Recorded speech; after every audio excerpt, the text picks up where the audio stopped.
Bem, falávamos do cabimento do mandado de segurança contra atos discricionários, né, praticados pela autoridade impetrada. Vocês sabem que nos atos discricionários existe margem de escolha para a autoridade administrativa. Ela tem a possibilidade de adotar uma dentre diversas posturas permitidas pela lei. Imaginem um procedimento disciplinar contra um servidor público que tenha incorrido em alguma falta disciplinar. Imagine que o servidor tenha praticado uma determinada irregularidade e a administração, após o curso do processo administrativo, entenda que a sua falta comporta demissão a bem do serviço público. A demissão a bem do serviço público é uma das penalidades previstas pela legislação, que podem ser aplicadas ao servidor faltoso, porém, o seu cabimento se dá em algumas situações expressas pela lei. E o servidor demitido discorda radicalmente da conclusão a que chegou o administrador. Ele entende que, ele concorda que cometeu uma irregularidade, que atuou em desconformidade com a lei, mas que aquela atuação seria passível de uma penalidade mais branda e não da censura, e não da demissão a bem do serviço público. Ele afirma que os motivos utilizados pela administração para concluir pela sua culpabilidade e com isso aplicar-lhe a pena de demissão não estão de acordo com aquilo que prevê a legislação. Por aquela falta, naqueles motivos invocados pela administração, o correto seria a aplicação de uma pena mais branda. Então, houve um abuso da parte da autoridade administrativa.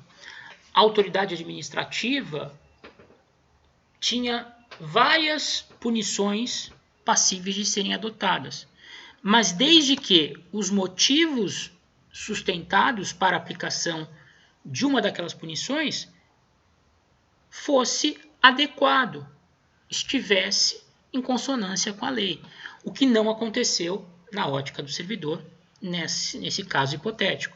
Então ele poderia ingressar com um pedido, com um mandado de segurança contra o ato da autoridade que, agindo com abuso de poder, lhe aplicou uma pena desproporcional, irrazoável e incompatível com os fundamentos invocados na decisão administrativa. Então, vejam que o abuso de poder está relacionado ao exercício irregular de uma prerrogativa deferida à autoridade, ok? Que fique isso bastante claro. Bom, feita a distinção entre o ato ilegal e o ato abusivo, o ato legal relacionado ao descumprimento de uma conduta vinculada e o ato eivado de abuso, o exercício ilegal de uma prerrogativa assegurada ao administrador, ou quem faça às vezes, vamos falar da legitimação ativa no mandado de segurança. Bem, no mandado de segurança pode haver impetração por qualquer pessoa física ou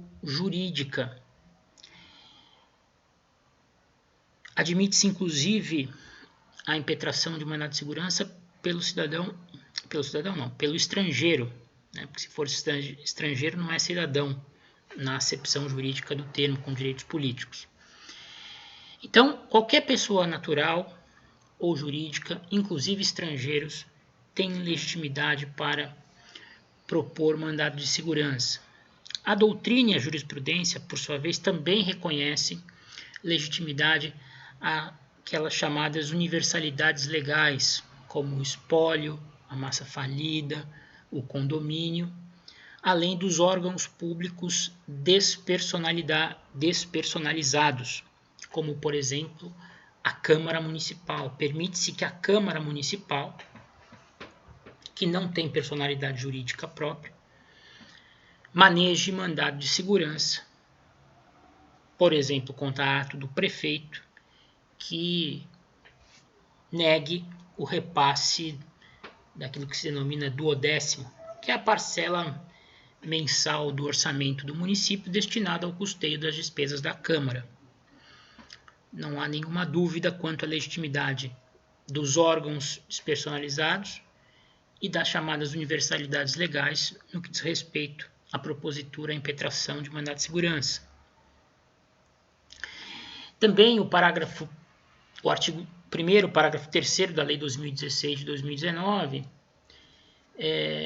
diz que quando o direito ameaçado ou violado couber a várias pessoas, qualquer uma delas poderá requerer o mandado de segurança. Ou seja, ainda que a violação de direito, o ato ilegal ou praticado com abuso de poder repercuta sobre a esfera jurídica de interesses de várias pessoas, não é necessário que todas elas venham em conjunto judicialmente para reclamar a correção do ato da autoridade. Qualquer uma delas que tenha sido atingida pode individualmente manejar o mandado de segurança. Tem-se aqui típica hipótese de consórcio ativo facultativo. As pessoas ingressam conjuntamente ou não, se desejarem, tá certo? O mandado de segurança, acredito que vocês já saibam disso, tem um prazo de impetração, um prazo de natureza decadencial de 120 dias. Prazo que está previsto na Lei do Mandado de Segurança, na Lei 12.016 de 2009. Esse prazo de 120 dias não está sujeito a interrupção ou suspensão, justamente por possuir natureza decadencial. Se porventura a pessoa que tem um direito líquido e certo, passível de tutela por mandado de segurança, deixar de ajuizar a ação constitucional no prazo de 120 dias, contados da ciência do ato praticado pela autoridade, ela perderá o direito ao mandado de segurança. Evidentemente que ela poderá tentar fazer valer o seu direito violado através de ações de natureza comum, uma ação ordinária lá do CPC, mas ela perderá a possibilidade de obter uma resposta mais rápida, mais célere, mais efetiva através do mandado de segurança, da ação constitucional concebida para o combate de ilegalidades e arbitrariedades praticadas por administradores públicos ou pessoas que façam às vezes. Então, não significa que a pessoa que perdeu o prazo para a impetração do mandado de segurança não possa mais reclamar a defesa do seu direito judicialmente, mas terá que se valer das vias ordinárias. Perderá a possibilidade de obter uma resposta mais rápida e mais efetiva, né, que lhe garanta o respeito ao seu direito líquido e certo violado. Legitimação passiva. Aqui existe bastante discussão a respeito.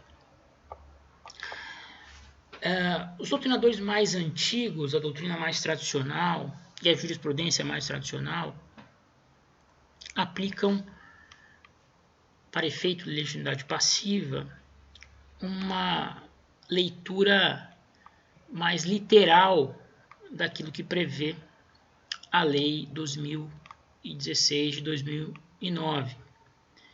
Lembrando que a Lei 2016 de 2009, ela repete em muitos pontos aquilo que já previa a Lei 1533 de 51, que foi a primeira lei que disciplinou o mandado de segurança e que vigorou até 11 anos atrás.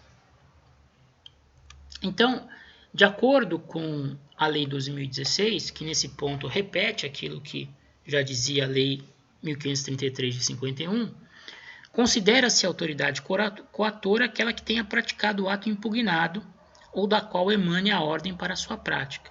Artigo 6º, parágrafo 3º. Então, segundo a doutrina mais tradicional e a jurisprudência mais tradicional, deve figurar no polo passivo da impetração a autoridade que praticou o ato ou de quem tenha vindo a ordem para a prática desse mesmo ato. Quem tem a disposição para a prática do ato administrativo é quem deve, o ato administrativo ou o ato de império, é quem deve figurar no polo passivo do mandado de segurança. Acontece que, muitas vezes, a estrutura organizacional da administração pública é complexa e a parte tem dificuldades para identificar quem exatamente expediu a ordem. Ela consegue identificar quem cumpriu a ordem, mas não quem expediu a ordem, quem praticou de fato a ilegalidade.